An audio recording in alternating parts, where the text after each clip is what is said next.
na nagasulti sa kuwa ba. Yun sila nga, Brad, ikaw kuno, ako kuno, yawan uno ko, demonyo daw ko. Kaya ako lang implement ang neutral nga Kristohanon. Wala daw ko'y baruganan, no? Dili ko no pwede ng neutral. Ako po silang itubag nga. Kining kuan Brad, kining tao nga naning kamot siya para sa kalinaw, kalambuan, kanang kaluwasan para sa tanan. Pagkatawagon ba na nato na og yawanon or demonyo? Matawag din na siya. Kini akong ganihim Brad, no? Kini siya neutral nga Kristohanon. Mani akong ginabarugan, mani gipatudlo sa uban. Kaya nga no, nakita mo na ako Brad, no, nga daghan na kay mga pundok-pundok ba, mga reliyon, mga religious group, nagklase-klase man lang. Pero wa man gyapon sila kalinaw, magsige man gyapon sila dinautay, dibatihay, no? Kanya-kanya mo sila diskarte nga sila may tinuod para tuhuan sa mga tao nga mao sila ang tinuod. Ano ba na niya? Tapos kanagod kung yan manggaling nga magpaksyon-paksyon ta, wala kita kalinaw diya kung di ta maghiusa. Asa may ang pangutanan ako karon, asa may paboran sa Ginoo di ay ani karon kining tao nga naning kamot nga para sa kalinaw sa tanan, makaiusa ang tanang tao, para sa kalambuan, para sa kapayapaan, or unsa pa din na diha, para lang sa kayuhan nato tanan.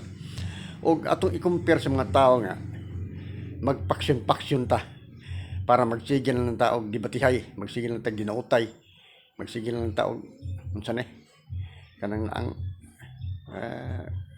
kanang si tag tamay-tamay sa ubang mga reliyon, mga sikta, no? Asa may ang Ginoo diha, no? Mo siya karon punta na kamo na aning hukom, magahusga Brad, kung kinsa ani ang tinuod nga iya sa Dios kadtong mga tao nga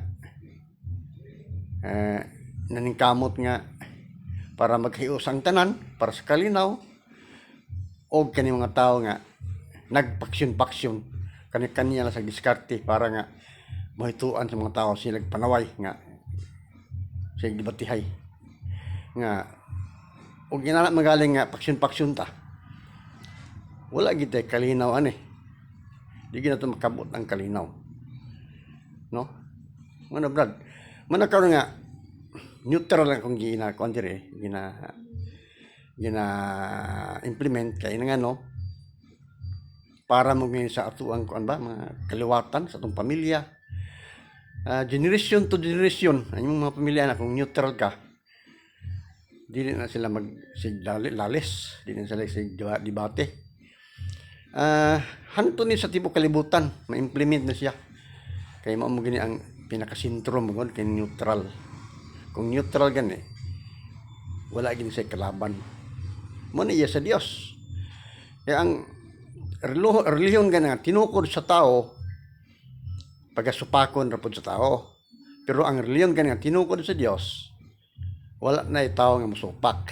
Mo ni ang neutral, no? Neutral mo na tinuod Brad. Salamat kay Brad sa inyong mga kondire, mga gipadala sa kuha, og maoro puti ako ang ikatubag sa inyo. Hinaot unta nga sabton po ko ninyo, nga mo ka na ang tinuod Brad nga atong gibarugan, neutral nga Kristohanon, no? Thank you Lord, og God bless you all.